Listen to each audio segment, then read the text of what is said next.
The Festival of Dangerous Ideas is in full swing this weekend at the Sydney Opera House and brings together a provocative collection of thinkers, writers and speakers to court controversy on topics like justice is more important than freedom and a fetus is not a person. But what exactly is a dangerous idea? Dangerous ideas are disruptive ideas, ideas that question the status quo, that make us see things in a new way. We're only limited by our imagination, and it's really the case. I mean, what you have now is this, you have exponential progress, right? Futurist Jason Silva is taking the biggest of ideas to a new audience.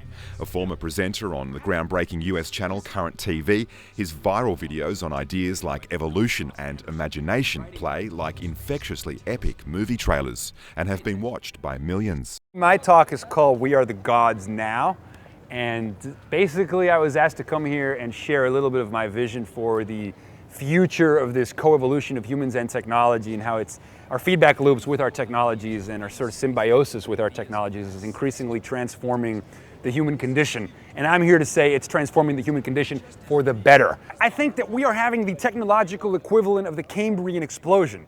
We're having like a moment where it's just gonna explode, and that's why this metaphor of the singularity, it's just beyond the event horizon. It's like it's all going to change. What it is to be human is going to be vastly enlarged and expanded. But I don't think that we should be afraid of that, man, because like a world of flying aircrafts would have been godlike if proposed to our ancestors. But flying aircrafts also fly into buildings. Are we ready to be gods?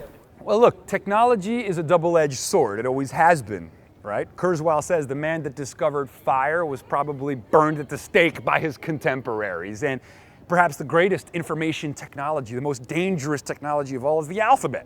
You can use it to write Shakespearean's poetry and enrich your inner world, or you can use the alphabet to compose hate speech that spreads like wildfire.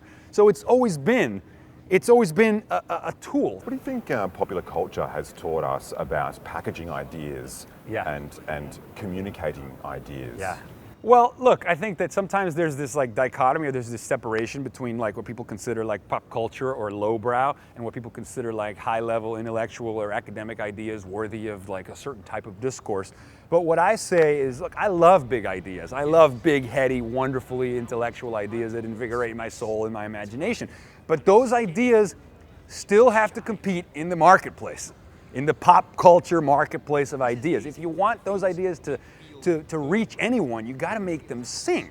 And so how an idea is packaged, I think, is as important as the idea itself. When I left Current, I felt that online video, like almost 2 years ago when I left, had become ubiquitous enough. Online video had become ubiquitous enough that people didn't roll their eyes at you when you said, I'm going to create my own content, I'm going to create an art form built around my style of communicating. I'm not going to follow any rules on how to tell a story. I'm going to do it short, I'm going to do it dense, I'm going to get heady, I'm going to get crazy, I'm going to create movie trailers for ideas, and I'm just going to put them out there as PSAs to infect you with awe.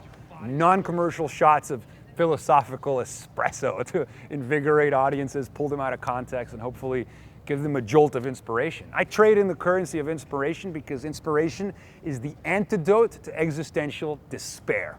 Sharing content is not necessarily absorbing it. What do you want from your viewers on your videos? Do you want them to feel something or to think something? Both. I tend to need to feel something before I can think about anything. Just because once I'm feeling something, I've been engaged emotionally and I'm paying more attention, and then I'll get all the necessary intellectual information. So if they see my 2-minute video, maybe they'll pick up the David Deutsch book, The Beginning of Infinity. Maybe they'll pick up Eric Davis's Technosis or Ray Kurzweil's The Singularity is Near. Like, I get hit up all the time on Twitter by people saying, reading list, reading list, reading list.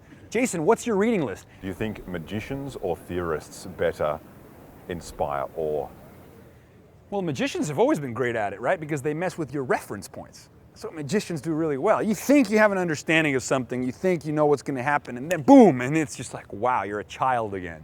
Your reference points have been blown. But I think that we don't need to be magicians to understand what makes magic so cool, and that it messes with all of our reference points. If we could craft narratives about progress and about technology that mess with our reference points in order to force us to gawk in amazement at those ubiquitous everyday wonders that we're culturally disposed to ignore.